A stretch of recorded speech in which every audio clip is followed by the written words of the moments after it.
오늘 우리에게 주신 하나님의 말씀은 마태복음 5장 8절 말씀입니다. 마태복음 5장 8절 말씀 신약 성경 5면에 있습니다. 마태복음 5장 8절 말씀입니다.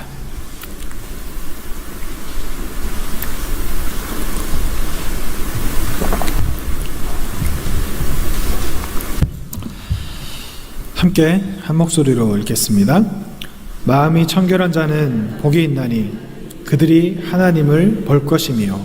아멘. 예, 오늘은 팔복의 몇 번째 기억은 안 나지만 꽤 여러 번의 시간이 지나서 마음이 청결한 자는 복이 있나니 라는 제목으로 말씀을 나누려고 합니다. 오늘은 마음이 청결한 것이 무엇인가를 함께 나눠보고 싶고요. 다음 시간에 그러면 마음이 청결한 사람이 하나님을 어떻게 보는가와 어떻게 마음이 청결한 자가 될 수 있는가, 이 두 가지를 나누려고 합니다. 마음의 청결하면 여러분 어떤 생각이 드실지 모르겠습니다. 마음의 청결에 대해서 제가 좀 찾아보니까 학자들은 크게 두 가지로 해석을 합니다. 첫 번째 마음의 청결은 어떤 것이냐면 우리가 생각하는 그런 마음의 청결이 아니라 어떤 사역을 함에 있어서, 사역이나 아니면 하나님 앞에 헌신을 함에 있어서 다른 마음을 품지 않고 한 가지 마음만 품는 것, 이것을 마음의 청결이라고 해석하는 학자들이 있고, 또 한 가지 마음의 청결에 대한 해석은 우리가 알고 있는 것 같이 실제로 마음이 청결해지는 것, 이 두 가지 해석이 있습니다.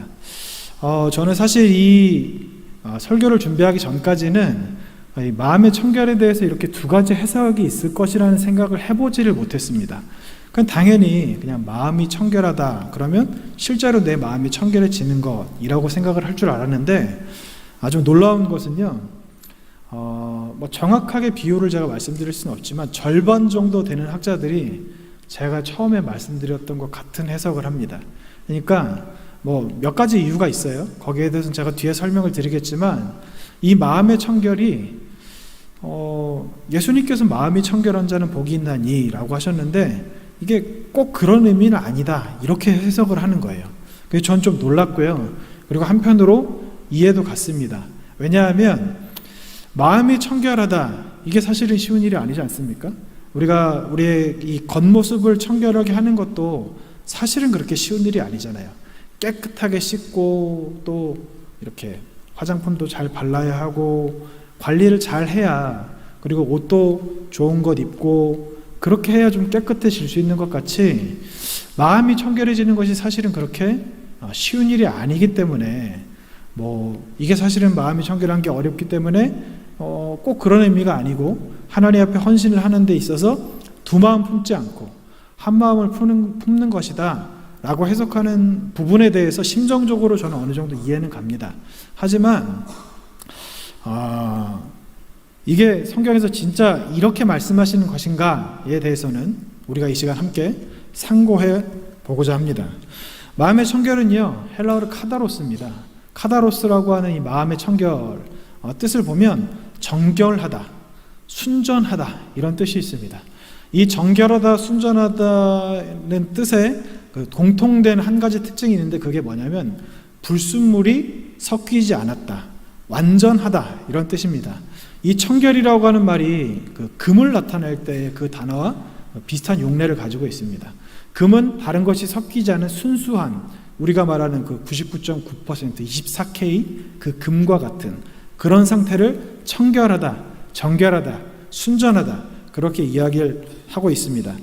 이 성결이라고 하는 단어가 제가 지금 카다로스라고 한 단어로만 말씀을 드렸는데, 신구약을 다 찾아보면 두 가지 단어가 쓰입니다. 정결과 이 청결에 대해서. 하나는 제가 방금 전에 말씀드렸던 카다로스가 있고요, 또 하나는 하그노스라고 하는 단어입니다. 헬라어인데 이건 어디에 쓰이냐면 신이나 그리고 신께 드려지는 제사에 쓰이는 물건, 그리고 제사를 드리는 사람, 이 정결함을 나타낼 때 쓰는 단어가 하그노스, 그리고 이 카다로스라고 하는 단어는 그것보다는 좀 더 이렇게 좀 포괄적으로 사용이 됩니다. 물건이나 사람, 그리고 뭐 제사에 사용되는 물건, 뭐 이것도 똑같은 건데 물건에 대해서 정결한 것을 나타낼 때 카다로스라는 단어를 씁니다.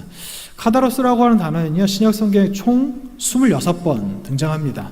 세 가지 의미로 카다로스라고 하는 단어의 용례는 세 가지가 있는데, 첫 번째는 물리적인 정결을 이야기합니다. 물건에 대해서 말씀드리는 것이고, 두 번째는 제의적인 정결을 의미합니다.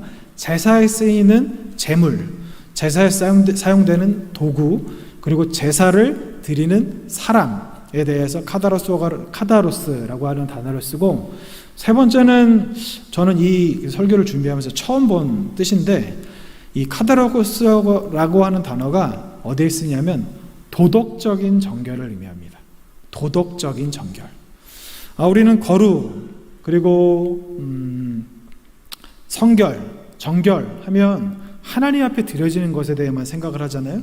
그런데 이 신약 성경에 쓰여져 있는 이 카다로스, 정결이라고 하는 단어에 도덕적인 정결, 도덕적인 순수함이 포함됩니다. 제가 아까 처음에 설명드렸던 이 마음의 청결에 대해서 두 가지 해석이 있다고 말씀드렸잖아요. 근데 첫 번째 해석을 하셨던 분들이 이것이 마음의 청결이라고 하는 그 단어 그 자체의 뜻이 아니라 하나님 앞에 헌신하는 데 있어서 다른 마음이 섞이지 않은, 두 마음이 없는 한 가지 마음을 품는 것이라고 설명을 드리지 않았습니까? 근데 그분들이 그렇게 해석을 하실 수밖에 없었던 이유가 있습니다. 그 근거가 된 성경 구절이 있는데, 첫 번째로 예레미야 17장 9절입니다. 만물보다 거짓되고 심히 부패한 것은 마음이라. 만물보다 거짓되고 심히 부패한 것은 마음이라. 두 번째, 마가복음 7장 21절에서 23절까지입니다. 속에서 곧 사람의 마음에서 나오는 것은 악한 생각, 곧 음란과 도둑질과 살인과 간음과 탐욕과 악독과 속임과 음탕과 질투와 비방과 교만과 우매함이니 이 모든 악한 것이 다 속에서 나와서 사람을 더럽게 하느니라. 이것만 봐도 우리의 마음에서 뭐가 나온다고 이야기를 하고 계시죠? 악한 생각, 음란, 도둑질, 살인, 간음, 탐욕, 악독, 속임, 음탕, 질투, 비방, 교만, 우매함. 죄라고 할 수 있는 모든 형태가 우리 마음속에서 나온다고 이야기를 하고 있는 거예요. 그러니까 첫 번째 그렇게 해석을 했던, 이게 마음의 청결이 불가능한 것 같이 해석을 했던 것이 말이 전혀 안 되는 것은 아닙니다. 왜냐하면 우리의 마음에서부터 죄가 나오고 우리의 마음이 이렇게 더럽기 때문에 만물보다 부패한 것이 사람의 마음이라 그랬어요. 세상에 있는 모든 것을 다 합친 것보다 나 자신 안에 있는 내 마음이 더 부패하다고 성경에서는 설명을 하고 계시는 겁니다. 그러니까 성경에서 이렇게 말씀을 하시는데 어떻게 마음이 청결해질 수 있겠는가? 성경에서 이렇게 우리의 마음이 더럽다고 말씀을 하시는데 우리의 마음이 어떻게 그렇게 아까 제가 말씀드렸던 것 같이 순전해질 수 있겠는가? 불순물이 하나도 섞이지 않은 것 같은 금과 같은 순금과 같은 상태가 될 수 있겠는가? 라는 생각이 드는 것은 어찌 보면 당연하다는 생각이 듭니다.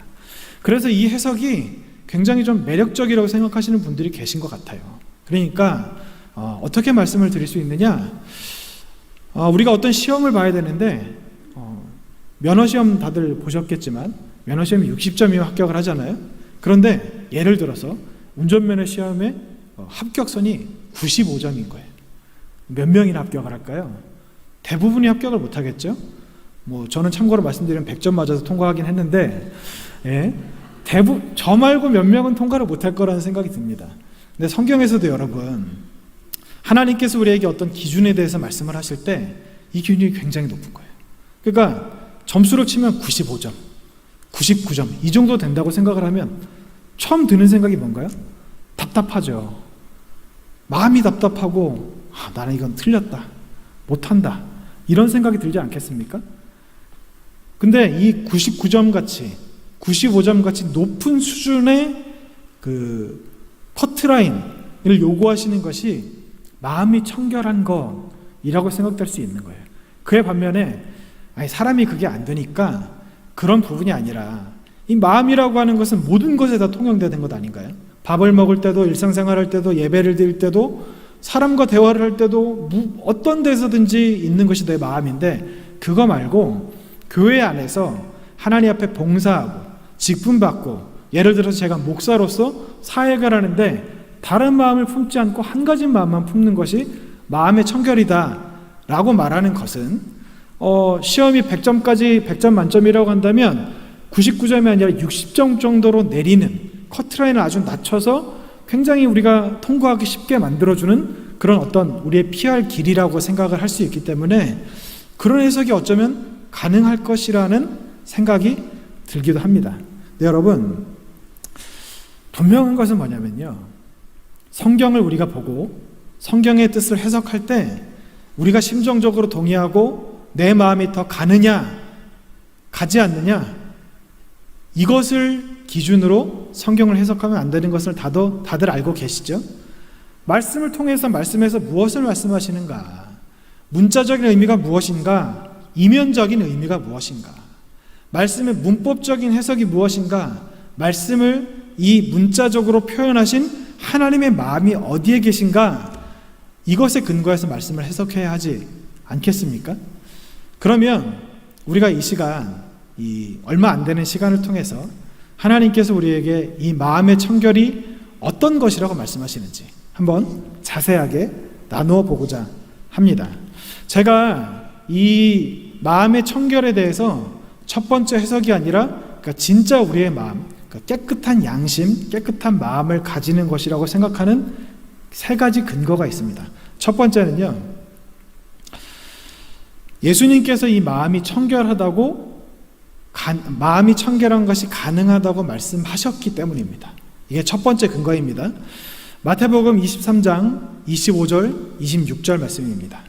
화 있을진저 외식하는 서기관들과 바리새인들이여, 잔과 대접의 겉은 깨끗이 하되 그 안에는 탐욕과 방탕으로 가득하게 하는도다. 눈먼 바리새인이여, 너는 먼저 안을 깨끗이 하라. 그리하면 겉도 깨끗하리라. 여기 보면요, 예수님께서 명령을 하십니다. 깨끗이 하라. 깨끗이 하라. 만약에 깨끗이 하는 것이 불가능하다면 예수님께서 서기관들과 바리새인들에게 깨끗이 하라고 하셨겠습니까? 그렇게 말씀 안 하셨을 거예요. 가능하니까 서기관들과 바리새인들에게 깨끗이 하라, 이렇게 말씀을 하신 겁니다. 다시 한 번만 띄워주시면 여기 이런 말씀이 나와요. 위에 보시면 잔과 대접의 겉은 깨끗이 하되, 깨끗이 됐다 그랬나요? 깨끗이 안 됐다 그랬나요? 깨끗이 됐다는 거예요. 근데 마음이 아니라 겉으로 보이는 모습만 깨끗이 했다는 겁니다. 그러니까 이미 서기관들과 바리새인은요, 자기 스스로를 깨끗이 할 수 있었어요. 그래서 겉을 깨끗이 했습니다. 예수님께서 말씀하시는 게 뭔가요? 너희가 겉을 깨끗이 한 것 같이 너희의 속도 깨끗이 하라. 너희가 이미 그렇게 했으니까 너희 속도 그렇게 깨끗이 하라, 이렇게 말씀을 하고 계시는 겁니다. 근데 여러분, 이게 단순한 명령으로 끝나는 것이 아닙니다. 이 말씀의 앞과 뒤를 보면요, 예수님께서 서기관들과 바리새인들을 굉장히 책망하세요. 그냥 책망하시는 것이 아니라 막 요즘으로 치면 육두문자를 쓰시면서 책망을 하십니다. 왜 이렇게까지 말씀을 하실까요? 만약 이게 우리의 마음을 깨끗이 하는 것이 굉장히 높은 수준에 있고 그 마음을 깨끗이 한다는 그 목표점에 도달하는 것이 정말 극소수의 사람만 가능한 것이라고 한다면 예수님께서 이렇게까지 혼을 내셨을까요? 이게 정말 어려워서 진짜 막 한 시대에 몇 명 못하는 거예요. 그러면 예수님이 이렇게 말씀 안 하셨을 거예요. 이게 어렵지 않은 것이고 가능한 것이기 때문에 예수님께서 책망을 하시는 겁니다. 좋게 말씀하신 것이 아니라, 명령으로 끝나시는 것이 아니라 굉장히 화를 내세요. 예수님께서 서기관들과 바리새인들을 혼내시는 장면이 여러 군데 나오는데, 임박한 진노를 너희가 어떻게 피할 수 있겠느냐, 그리고 도끼가 나무 풀이에 놓였다, 심지어 말씀하시기는 독사의 새끼들아, 그렇게 말씀하시지 않습니까?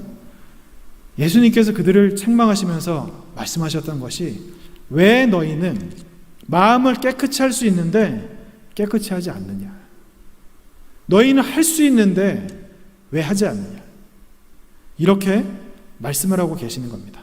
근데 여러분, 이게 서기관들과 바리새인들에게만 하시는 말씀이라고 할 수는 없겠죠. 왜냐하면 요즘 시대에도 서기관과 바리새인들이 많기 때문입니다. 당시에 예수님이 계셨을 그 당시에는 눈앞에 있는 서기관들과 바리새인들에게 이 말씀을 하신 것이지만, 지금 이 성경에 있는 우리들 중에 서기관과 바리새인들 같이 종교 생활을 하는 사람들이 있는 거예요. 목사로, 장로로, 권사로, 안수집사로 몇 대째 기독교 집안에서 모태신앙으로 세례받고 직분 받으면서 주일 성수하고 헌금 생활하고 봉사하는 그런 사람들 중에 종교 생활을 하는 사람들이 많이 있습니다. 겉은 깨끗해요. 몇 대가 기독교 집안이고 헌금도 많이 하고 뭐 대단해 보여요. 근데 예수님의 눈은 속일 수 없습니다. 겉은 번지르해 보여도, 깨끗해 보여도 예수님께서 신앙생활을 하는 사람들이 아니라 종교생활을 하는 그들에게 말씀하시는 거예요.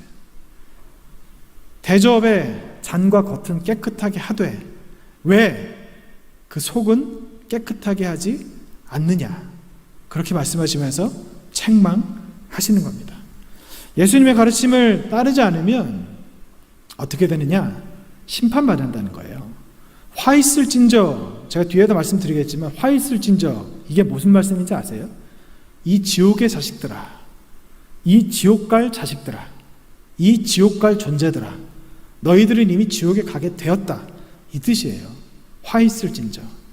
단순히 이 땅에서 뭐 병에 걸리고 교통사고 나고 하는 일이 안 되고 이런 이야기가 아닙니다. 화 있을진저, 예수님이 말씀하신 화는요, 그 영혼을 향해 말씀하신 거예요. 영혼이 받는 화가 뭐가 있을까요? 지옥 가는 것밖에 없죠. 예수님께서 바리새인과 서기관들 그리고 우리들에게 그렇게 말씀을 하시는 겁니다. 왜? 우리의 마음이 깨끗하게 되는 것이 가능하니까. 두 번째입니다. 왜 이것을 마음의 청결이라고 생각하는지에 대한 두 번째, 성경에 마음이 청결한 사람들이 존재했고 그리고 그에 대한 기록이 있기 때문입니다. 시편 24편 3절 4절 말씀입니다. 여호와의 산에 오를 자가 누구며 그의 거룩한 곳에 설 자가 누구인가?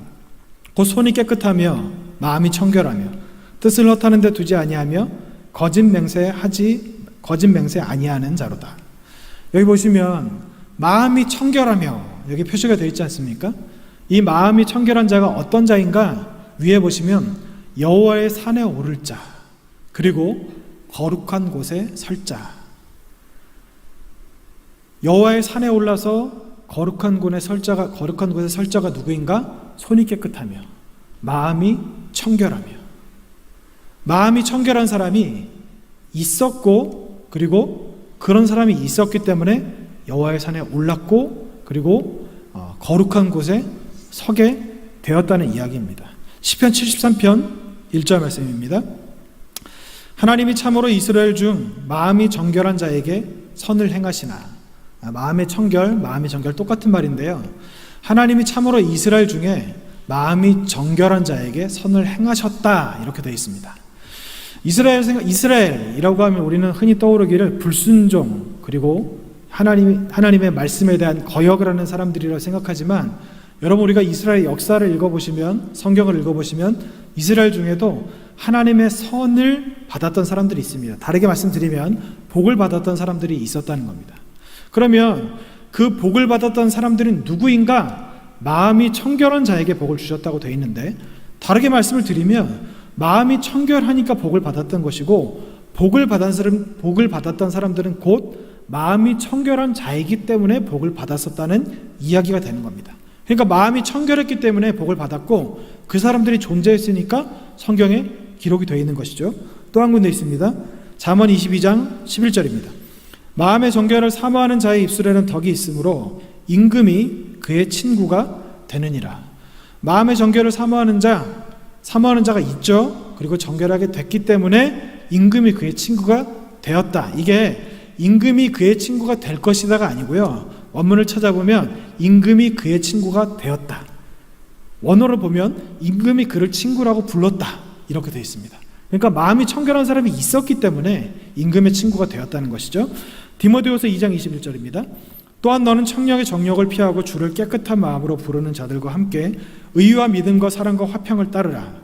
제가 읽어드렸던 네 가지 말씀 중에 가장 분명하게 마음이 청결한 자들이 존재했다는 것이 기록된 것이 이 말씀입니다. 바울이 디모데에게 권면하는 말씀인데요. 주를 깨끗한 마음으로 부르는 자들과 함께 의와 믿음과 사랑과 화평을 따르라. 누구랑 하라고 하셨죠? 주를 깨끗한 마음으로 부르는 사람들과 함께, 다르게 말씀드리면 마음이 깨끗한 사람들과 함께 의와 믿음과 사랑과 화평을 따르라. 이런 사람들이 있으니까 따르려고 하는 거겠죠. 없는데 찾아서 따르려고 하는 건가요? 그 사람들을 만들려고 하는 겁니까? 아닙니다. 이미 마음이 청결한 사람들이 있고 디모데에게 그 사람들과 함께 의와 평강과 사랑과 화평, 이걸 따르라, 이렇게 말씀을 하고 계시는 겁니다. 여러분, 마음이 청결한 자들은 존재했습니다. 구약 성경에도 있고 신약 성경에도 있습니다. 그럼 이게 우리랑 무슨 상관인가? 이런 생각을 하시는 분들이 계실 거예요. 저도 처음엔 그런 생각이 들었어요. 이거는 하나님의 특별한 은혜를 입은 성경에 기록된 대단한 사람들만 가능한 것이 아닌가, 이렇게 생각이 들었거든요. 사실 여기에 나와 있는 그 마음이 청결한 사람들은요, 다 누구였냐면 이스라엘 사람들이었어요. 유대인들이었습니다. 이게 나와 무슨 상관이 있는가, 이런 생각을 해봤을 때 이 말씀을 찾았습니다. 사도행전 15장 9절입니다. 믿음으로 그들의 마음을 깨끗이 하사 그들이나 우리나 차별하지 아니하셨느니라. 보세요. 믿음으로 그들의 마음을 깨끗이 하사, 그들이 누구인지는 알고 계시죠? 고넬료와 그와 함께 했던 이방인들, 그 이방인들을 하나님께서 어떻게 하셨다고 말씀하셨습니까? 그들에게 믿음을 주셔서 그들의 마음을 깨끗이 하셨다고 말씀하시는 겁니다. 그러니까 이방인인 우리들에게도 하나님께서 동일한 은혜를 주셔서 유대인뿐만 아니라 성경에 기록되어 있는 대단한 사람들뿐만 아니라 우리들 또한 믿음으로 마음을 깨끗이 하신다고 그렇게 말씀하시는 겁니다. 그래서 존 스토트 목사님은 이 부분에 대해서 이렇게 말씀하셨습니다. 믿음으로 그들 마음을 깨끗이 하사 그들이나 우리를 차별하지 않으셨다. 그럼으로써 교제를 가능하게 하는 것은 외적 음식물이나 의식상 정결이 아니라 내적 정결이라는 것을 보여주셨다. 여러분, 이걸 분명하게 아셔야 돼요. 뭐냐 하면요, 이방인이라고 해서 마음이 더러운 것이 아니라 이방인 중에 대부분의 사람들의 마음이 더럽지만 그들 중에 마음이 깨끗한 사람이 있는 것이고, 유대인이라고 해서 모든 사람들이 깨끗한 것이 아니라 그들 중에 마음이 깨끗한 사람이 소수가 있고 그렇지 않은 사람들이 또 있다는 겁니다. 그러니까 마음이 깨끗한 사람과 깨끗하지 않은 사람이 정해져 있는 것이 아니라, 뒤에 말씀드리겠지만 내가 마음 먹기에 따라서 가능하고 또 불가능할 수도 있다는 것입니다. 이것을 아주 잘 보여주는 성경 구절이 있는데요. 디도서 1장 15절입니다.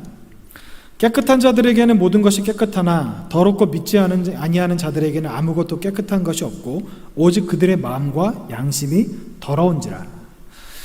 이 말씀은요, 이런 해석이 가능합니다. 고린도전서 8장에 보면 제사 음식에 관한 말씀이 있잖아요. 바울이 그 제사 음식에 대해서 뭐라고 말씀을 하십니까? 음식 자체가 더러운 건 없다고 말씀하세요. 구약 성경에는 레위기에 음식에 대한 규례가 있죠. 정한 음식이 있고 부정한 음식이 있고, 정한 동물이 있고 부정한 동물이 있다고 말씀을 하세요. 근데 하나님께서 그 베드로에게 고넬료에 관한 환상을 보여주셨을 때 뭐라고 말씀하셨습니까? 구약 성경에는 이 정한 것과 부정한 것이 구별이 돼 있었지만 이제 내가 정하게 하였다, 이렇게 말씀하세요. 이제 내가 정하게 하였다. 더 이상 그것이 없어졌다는 거예요. 그래서 구약시대에는 발굽 있는 것도 먹으면 안 되고, 제가 좋아하는 돼지고기도 먹으면 안 되고, 또 여러분들이 좋아하시는 선지 이런 것도 성경적으로 틀리다, 못 드신다, 이렇게 말씀하시는 분들이 있는데 하나님이 이미 정하게 하셨어요. 정한 것과 부정한 것은 더 이상 없습니다. 우리가 먹고 못 먹는 건 없는 겁니다. 취향에 따라서 드실 분은 드시고 안 드실 분은 안 드시면 된다는 거예요. 바울이 그래서 그렇게 말씀을 하신 거예요. 제사 음식이라고 해서 부정한 거 아니다, 상관없다. 다만 그것 때문에 시험 드는 믿음이 약한 사람이 있으면 너희가 그것을 삼가야 된다. 그렇게 말씀을 하시는 건 아닙니까?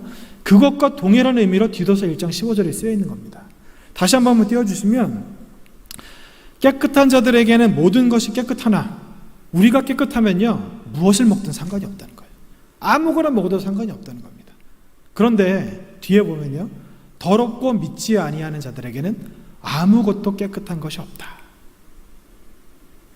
음식이 문제가 아니라 내가 문제라는 거예요. 내가 유대인이냐 이방인이냐가 문제가 아니라 내가 깨끗하냐 깨끗치 않느냐, 이것의 문제라고 말씀을 하시는 겁니다. 다음 말씀을 띄워주시면, 깨끗한 자들에게는 모든 것이 깨끗하나 더럽고 믿지 아니하는 자들에게는 아무것도 깨끗한 것이 없고 오직 그들의 마음과 양심이 더러운지라.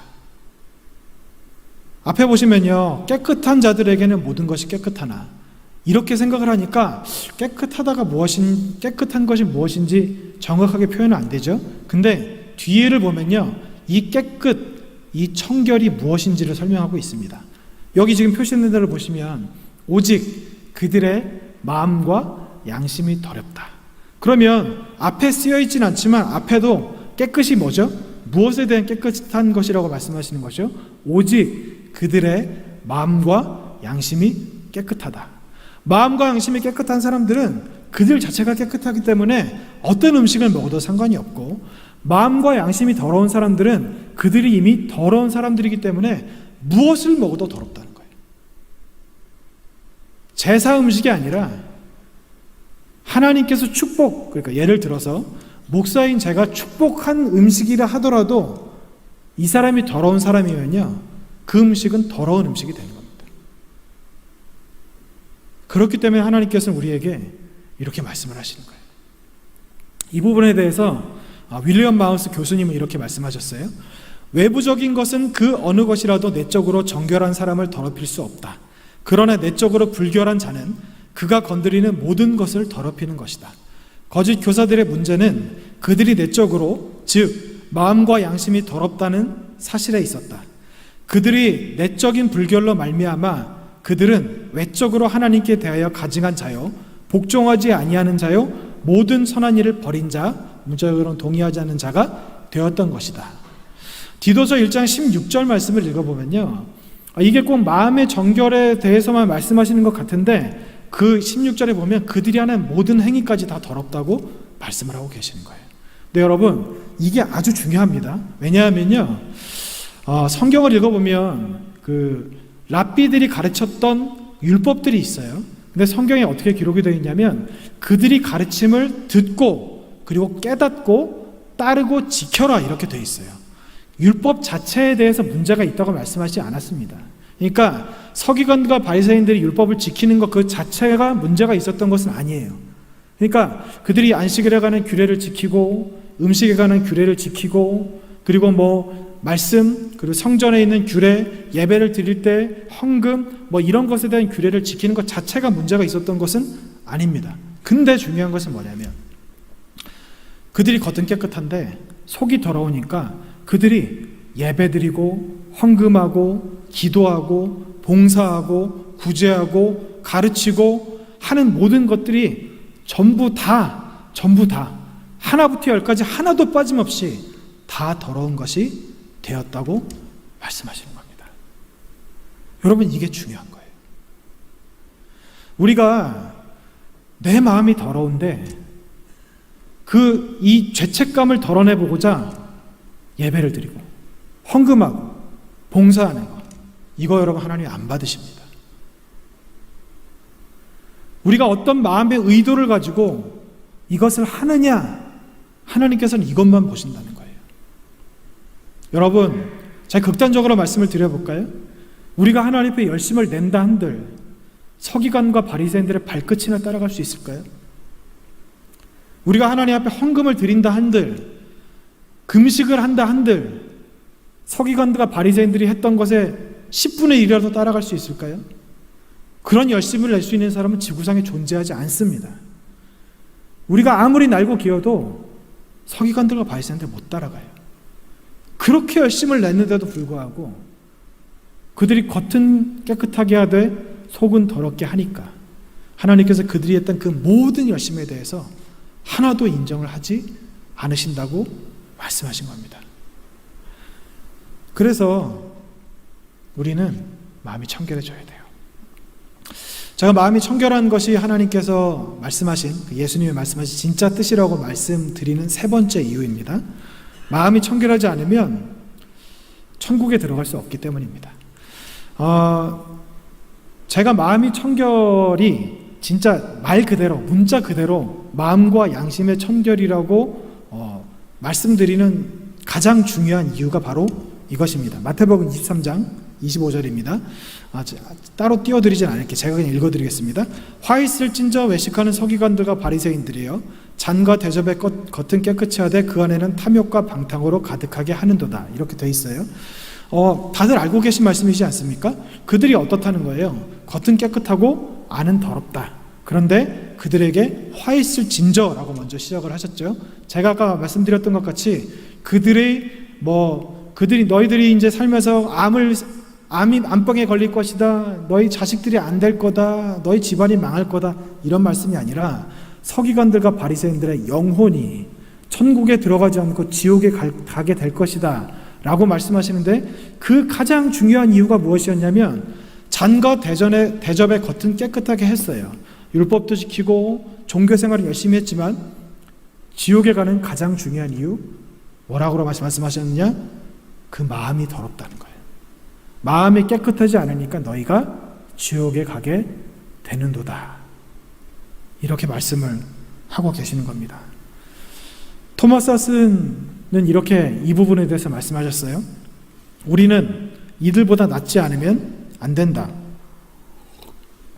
마음이 청결하지 않으면 우리의 청결이 바리새인의 청결일 뿐이고, 그리스도께서는 너희 의가 서기관과 바리새인보다 더 낫지 못하면 결단코 천국에 들어가지 못하리라 라고 말씀하셨다. 우리가 어떤 열심을 가지고 있느냐, 우리가 왜 열심히 하느냐, 잘 한번 돌아보아야 합니다. 아무리 우리가 이렇게 예배드리고 제가 이렇게 설교를 해도 마음이 청결하지 않으면 이거는, 저는요, 열심히 떠드는 울리는 꽹과리밖에 안 되는 거예요. 우리가 아무리 열심히 신앙생활을 해도 마음이 청결하지 않으면 안 된다는 겁니다. 그래서 존 스토트 목사님이 이렇게 말씀하셨어요. 심령이라는 말이 예수님께서 뜻하셨던 종류의 가난함을 나타냈던 것처럼, 마음이라는 말이 예수님께서 말씀하고 계시는 청결함의 종류를 나타내는 것은 명백하다.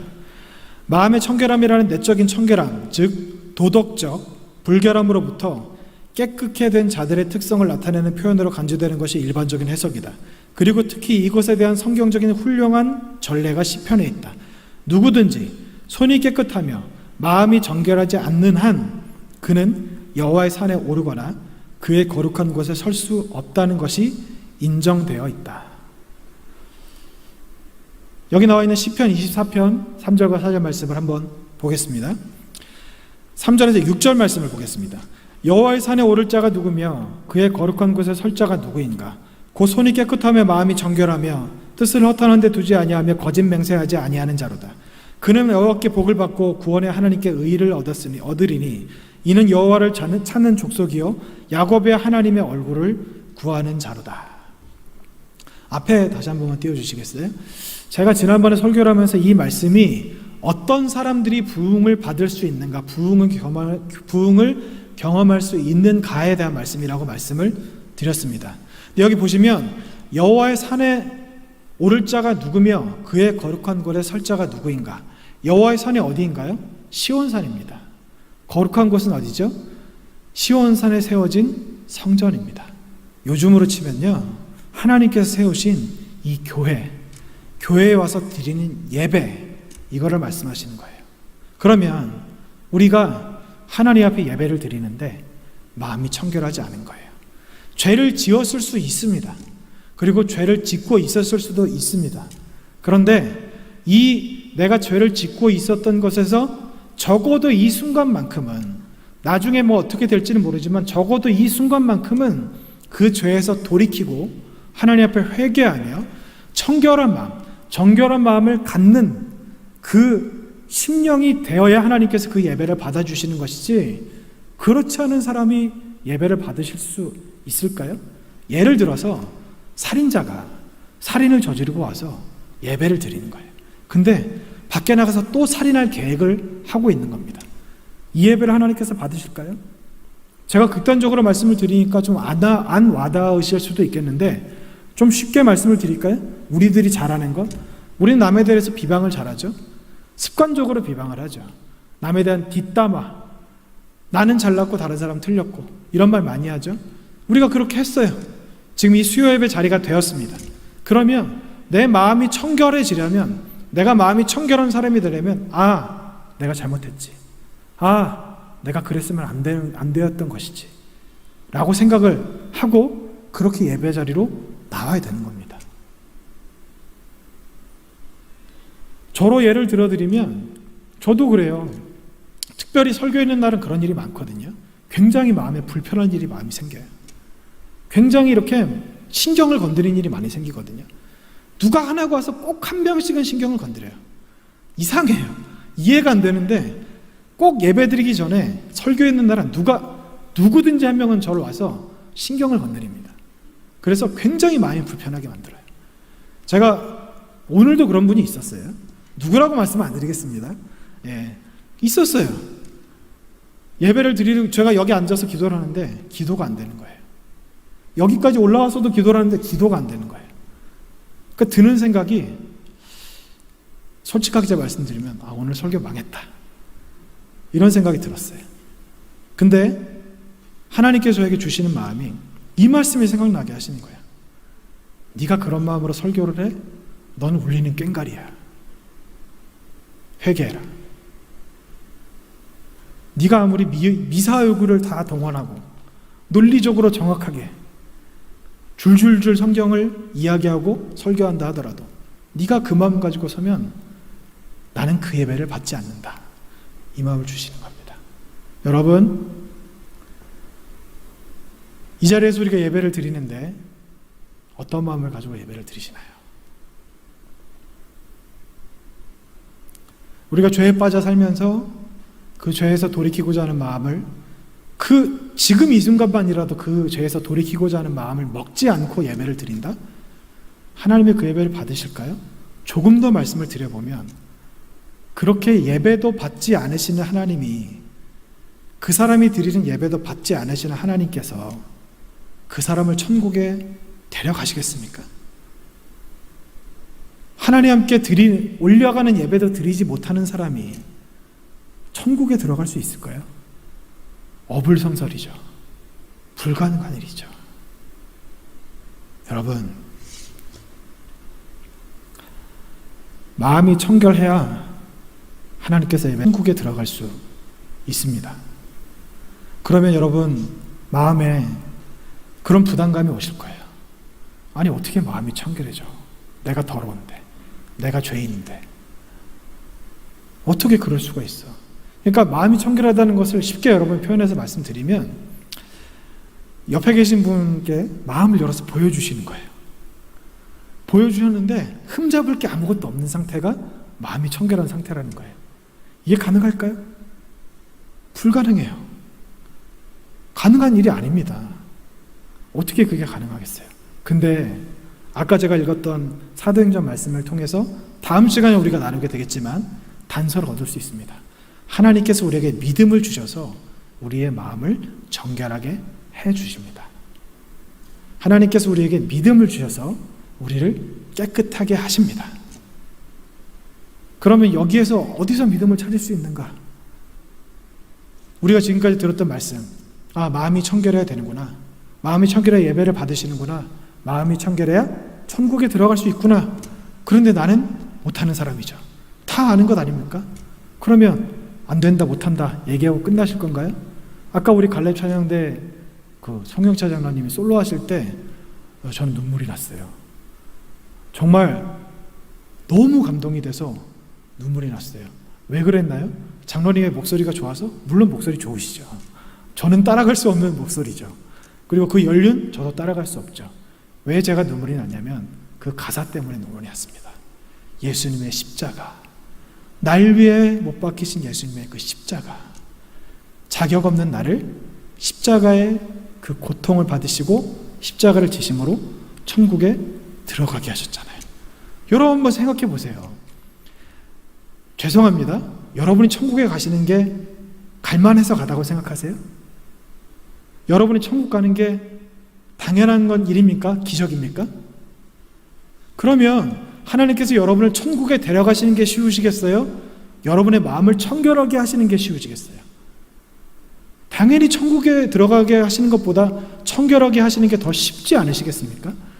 그럼 여기서 우리는 그러는 거예요. 믿음을 갖는 거예요. 나는 안 되죠, 당연히. 당연히 안 되죠. 하지만 하나님께서 나를 그렇게 하실 수 있다. 나는 안 되지만 하나님은 하실 수 있다. 고넬료도 됐고, 바울도 됐고, 베드로도 됐고, 디모데도 됐고, 시편에 나와 있는 그 수많은 사람들도 됐고, 그래서 나도 할 수 있다. 이 믿음을 가지고 하나님 앞에 나아가시는 저와 여러분이 되셨으면 합니다. 양심에 화인 맞은 사람들 있죠. 양심에 화인 맞은 사람, 성경에 기록되어 있지 않습니까? 양심에 화인 맞은 사람은 천국에 못 갑니다. 양심에 화인 맞았다는 것을, 화인이라고 하는 것을 그러니까 양심에 화인 맞은 자의 원어를 보면요, 양심이 더럽혀진 자를 뜻하는 거예요. 다르게 말씀드리면 마음이 더러운 자가 천국에 못 간다는 겁니다. 여러분, 우리의 양심이 깨끗한 양심을 가지시기 바랍니다. 깨끗한 마음을 가지시기 바랍니다. 내가 하는 행동, 말, 이 모든 것들이 그냥 사람들 앞에 이렇게 서 있을 때, 저렇지만 이렇게 설교단에 섰을 때 괜찮아 보이는 그런 사람이 되는 것이 아니라, 내가 하는 생각, 내가 하는 말, 아무도 보지 않을 때 내가 했던 모든 행동, 이런 것들이 다른 사람 앞에 거리낄 것이 없을 만큼 그렇게 깨끗한 마음과 양심을 가지고 살아가는 저와 여러분이 되셨으면 합니다. 누구든지 이 목표점에 도달하지는 못해요. 그러나 그 길을 가기 위해서 우리가 성화의 길을 가는 것 아닙니까? 그 목표를 가지고 우리가 그 길을 따라가야 되는 것 아닙니까? 어려운 일이죠. 잘 안 될 만한 일이죠. 하지만 여러분, 늘 제가 말씀드리듯이 목표를 낮게 잡지 마십시오. 높은 곳에 목표를 두고, 우리의 목표 표대는 예수 그리스도 아닙니까? 가장 완전하신 분, 그 예수 그리스도를 따라가십시오. 그리스도의 마음을 품고 겸손과 온유와 절제와 자비와 양성과 희락을 가지고 깨끗한 양심을 가지고 그렇게 살아가는 우리가 되십시오. 하나님께서 우리에게 보이신 그 길을 따라가야 합니다. 우리가 이 사순절 기간 동안 예수님의 고난을 묵상하는 것 중요하죠. 그런데 예수님이 가신 그 길을 따라가는 것이 더 중요하지 않겠습니까? 그렇다면 깨끗한 양심을 가지고, 깨끗한 마음을 가지고 하나님께 드리는 이 예배가, 지금 우리가 앉아서 드린 예배가 정말 하나님이 받으시는 예배, 그리고 우리가 드리는 헌금이 정말 하나님께 감사해서 드리는 헌금, 내가 하는 이 봉사가 하나님께서 공급하신 힘으로 정말 기쁨으로 하는 봉사, 내가 하는 교제가 그냥 내 어떤 마음의 욕구를 풀기 위한 것이 아니라 그 사람과 내가 하나가 되어서 믿음의 삼겹줄이 되어 서로 밀어주고 끌어주며 하나님께서 우리에게 보이신 그 믿음의 길을 끝까지 완주할 수 있도록 서로 돕는 역할을 하기 위해서 하는 교제, 이것을 하는 저와 여러분이 되셨으면 합니다. 이 시간 우리가 하나님 앞에 기도하겠습니다. 이렇게 기도했으면 좋겠습니다. 하나님, 내 마음이 주님 앞에 더럽습니다. 내 마음이 사실 주님 앞에 너무나도 지저분합니다. 하나님 앞에 보이는 것은 둘째치고 사실 옆 사람에게라도 내 마음을 보일 수 없을 만큼 나는 더러운 죄인입니다. 하지만 하나님께서 마음이 청결한 사람, 정결한 사람의 예배를 받으시고 여호와의 산에 오를 자가 누구이며 그 거룩한 것에 설 자가 누구인가 라고 말씀하시면서 손이 깨끗하며 마음이 청결한 자라고 말씀하셨으니, 하나님, 내가 그 여호와의 산에 오르고 싶습니다. 그 거룩한 곳에 서고 싶습니다. 내가 그런 자가 될 수 있도록 주님 앞에 내 더러운 것들을 다 회개하고 나아가게 하시옵소서. 마음에 거리낀 것이 있으면 그것을 주님 앞에 내려놓고 기도하시고, 죄지었던 것들이 생각나시면 하나님 앞에 통렬하게 회개하시기 바랍니다. 이 시간 우리 주님의 이름 부르고 함께 기도하겠습니다. 주여!